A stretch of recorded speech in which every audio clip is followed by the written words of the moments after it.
Hello, this is C.H.E.K. Welcome back to my video blog. Today I thought I would share something really fun with you. Our topic today is exploring contemplative meditation. And some of you probably have heard podcasts where I talk about my background and the fact that my mother was a yogi and introduced me to meditation and self-realization fellowship when I was 12 and worked with monks and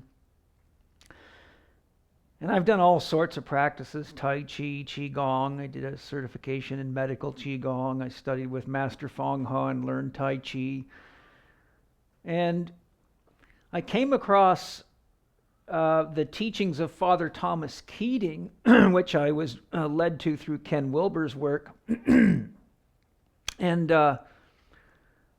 And through my various researches and looking for inspiring things, my soul led me to James Finley, whose works on Meister Eckhart and Thomas Merton are beautiful.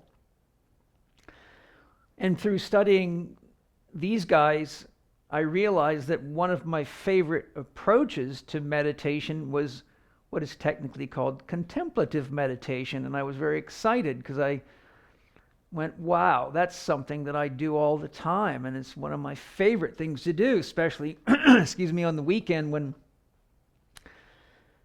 I have time to just chill out and not have a schedule. And so I take my favorite poetry and, deep books and stuff like Carl Jung and Joseph Campbell and Rumi and books on Sufism and things like that, and I sit down or Fred Alan Watts, he can get you there.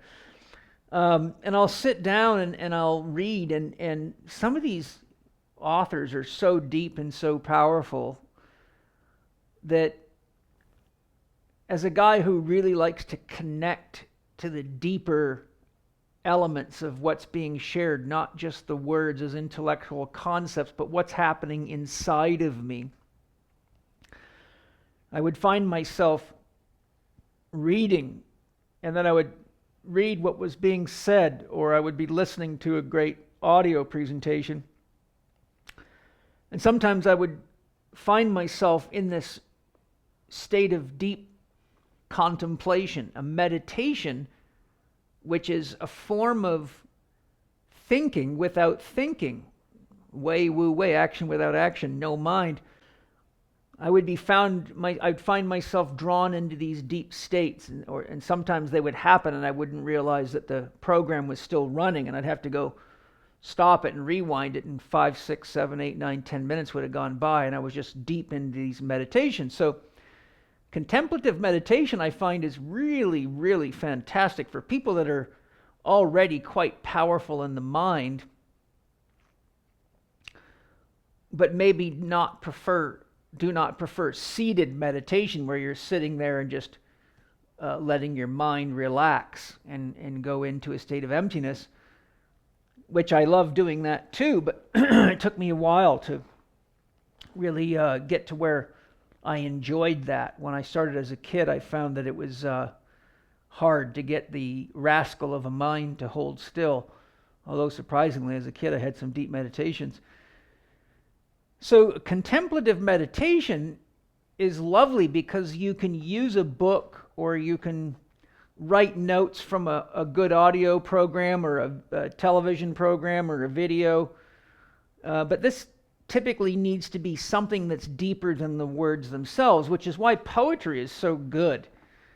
And if there's anyone out there that can take you into a contemplative meditative state, it's Rumi. So I am going to introduce you to contemplative meditation for those of you who aren't familiar with it, with a Rumi poem, which is written on the board. And so as we go through this, when you're doing a contemplative meditation, you will read something. Like you might read a whole poem, or you might read a couple of lines of poetry, or even one sentence in some deep book or some deep poem. And instead of just reading the words, you're aware that it's pointing to something way beyond the words, which is what poetry is all about. Poetry is about what's between the lines more than what's in the lines. And what you do is you contemplate. So you ask the question, well, what does that really mean? Or what rises up in me when I allow myself to put my awareness on that statement? So, as an example today, I had my soul guide me to a short poem so that it would be something easy for you guys to work with, and I will do a little bit of it with you here. So a great book is A Year with Rumi, Daily Readings by Coleman Barks. I have Rumi's entire collected works. I have an entire, almost 2 shelves of Rumi in my library. It's probably about 60 or something thousand poems, every one of which is mind-blowing. So I thought we would start today with a poem from page 22, which is in the year January 10th. It's called A Piece of Wood. And so we'll begin our contemplative meditation. I reach for a piece of wood. It turns into a lute. I do some meanness. It turns out helpful. I say one must not travel during the holy month. Then I start out, and wonderful things happen. So there's Rumi for you. So there's a lot going on there in just a few lines, my goodness. And if you haven't studied Rumi, you know he's as deep gets. He is just, oh my God. Of all the masters I've studied, if I could be with anybody, choose a new lifetime, I would definitely choose Rumi, because he's just unbelievable. And therefore extremely believable, but you have to connect to him very deeply, or he'll just confuse the intellect. He'll destroy your ego, which is what I think he loves to do. So let's do this. Let's practice. So in a contemplative meditation, we're going to take a piece of this, because that's only 4 lines of poetry, but it's very, very powerful if you're connecting to it. Now, if you're trying to do that with your intellect, you're already done. You've gotten a jujitsu move put on you, and you're in a chokehold. Your intellect can't make anything of it because it won't make any sense. And that's good poetry's designed that way, because it's designed to, not necessarily designed, but it's such that the ego can't tackle it. It's just all the things you learned in school just go out the window about grammar and common sense and should and shouldn't. So as a contemplative meditation, we'll just take the first line. I reach for a piece of wood. It turns into a lute. Now, if you just close your eyes and say those words and see what images pop up. I reach for a piece of wood. It turns into a lute, a musical instrument. And then you say, what is the message that Rumi is sharing with us? I reach for a piece of wood. It turns into a lute.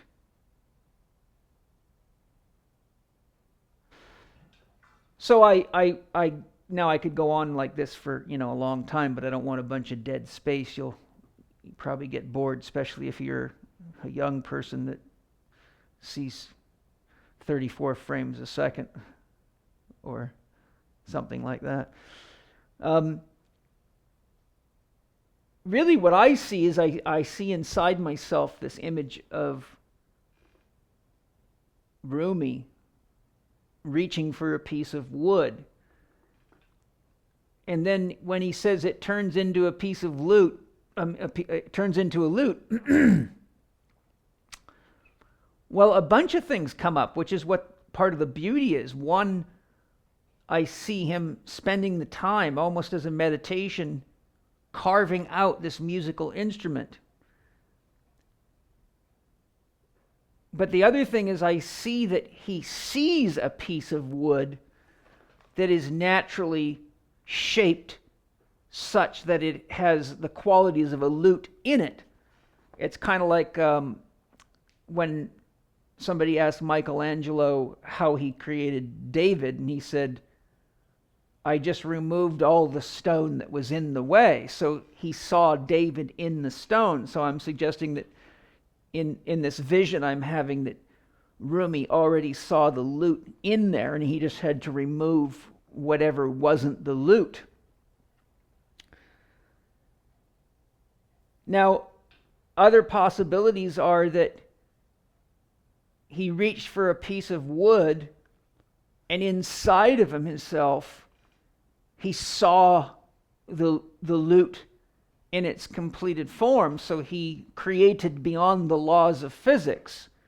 So he could be saying, I reach for the piece of wood, maybe a physical act, but it turns into a lute is the act of creation that begins with mind, and he sees it finished, but he hasn't actually carved it. He's seeing it in its finished product.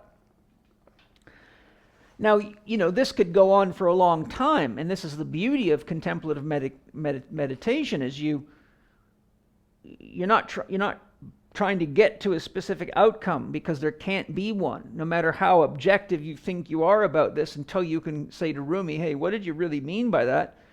You'll never know. And in fact, he might not know, because I've been in many, many deep states where all sorts of poetry comes through me, and I myself am not the creator of the words or the poems. I'm just receiving them from some source that's resonant with my state of heart, my state of connection, my state of letting go, my state of receptivity, love, willingness to receive at that level. So if you realize that there's not really a right or a wrong, but it's an exploration, and then you can state the words, and you can even state them almost like a chant. I reach for a piece of wood, it turns into a lute. I reach for a piece of wood, it turns into a lute. You can add the motion to it, so there's a kinesthetic awareness. I reach for a piece of wood, it turns into a lute. And it right there, it creates a charge in me, like magic is happening. So this is a nice technique for meditation, and for those of you that like philosophy, poetry, spiritual development, honest religion, not corporate religion. In other words, not dogma. And you can take that, and you can work with it, and you can put your mind to it, but you put your mind to it in the sense of asking the question, what does Rumi mean when he says, I reach for a piece of wood, it turns into a lute? And then you can go to the next sentences, and you'll see that they can loop you out. I do some meanness, and it turns out helpful. I do some meanness, and it turns out helpful. I say one must not travel during the holy month. Then I start out, and wonderful things happen. So you see, there's this yin-yang polarity going on here, where there is, shall we say, a paradox of opposites. He's saying, not travel, but then I travel and it turns out wonderful. I do something mean and it turns out helpful. Remember, this is one of the holiest of holy men. So if he says I do some meanness, there's something deep going on in there. Or you can, if you're a Christian, take a saying from Jesus like, I and my Father are one. Say it for yourself. I and my Father are one. And meditate on it and see what happens. I paint these things. I let what comes to me, and I might sketch it in the meditation so it's quick and easy and just get an outline. And then I will continue the meditation, and I will empty myself and let the brush and the art spirit take over. And sometimes I'm amazed at what comes out. I mean, I look at some of these things I painted and I go, I don't even know how I did that. I really don't. If you would have shown me that picture and said, paint this, I would have probably told you I couldn't do it. And this is what happens when you get into these deep states of contemplative meditation. It takes you to places and into experiences that baffle the conscious ego mind. So that's an introduction to contemplative meditation. Look into the resources I've shared, but for those of you that have powerful minds that have a hard time just sitting still, here's a great tool, a great meditation technique, a great spiritual development technique where you can use your mind at a level that's beyond what you learn in school, beyond mathematical thinking of a squared plus b squared is c squared. It's beyond logic, beyond rationale. It opens the door to intuition. It opens the door to creativity, something fierce. It opens the door to receptivity. And it helps to put yourself in the state of reverie that whatever you're doing the contemplative meditation would suggest. So when you look at something like, I reach for a piece of wood, it turns into a lute, well, that suggests magic. So how can you get yourself into the state of open receptivity of magic? Well, you can look at your hand and say, wow, whatever created me is unbelievably, wickedly awesome, because the complexity just in my hand is crazy, let alone my body, my brain, my spirit, my capacity to think and feel. So if you take yourself into that state of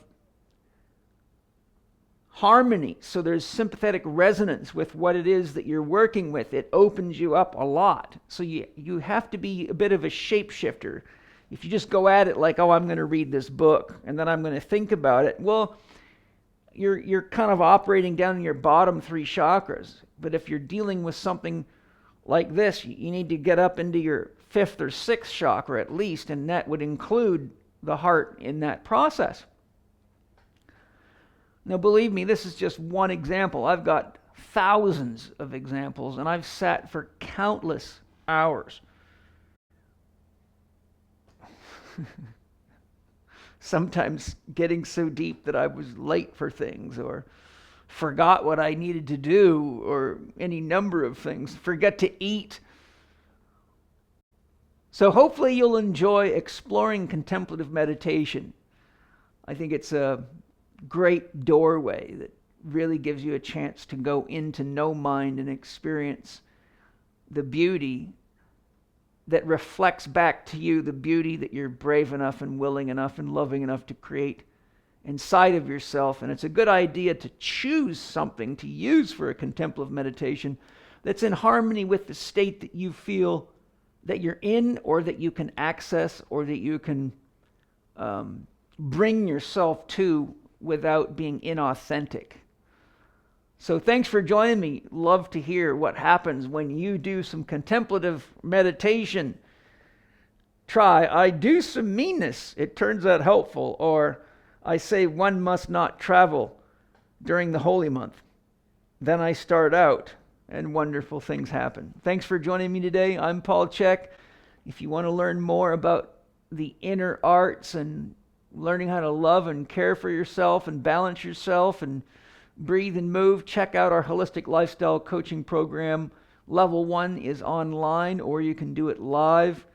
And that teaches you the things you need to know to master, to be authentic, so that when you get the burning urge to go out and be a holistic lifestyle coach and support other people in living their dreams, you can come to HLC2 and meet one of our phenomenal instructors and be transformed by the meetings of souls. Thanks for joining me. Lots of love. Paul C.H.E.K.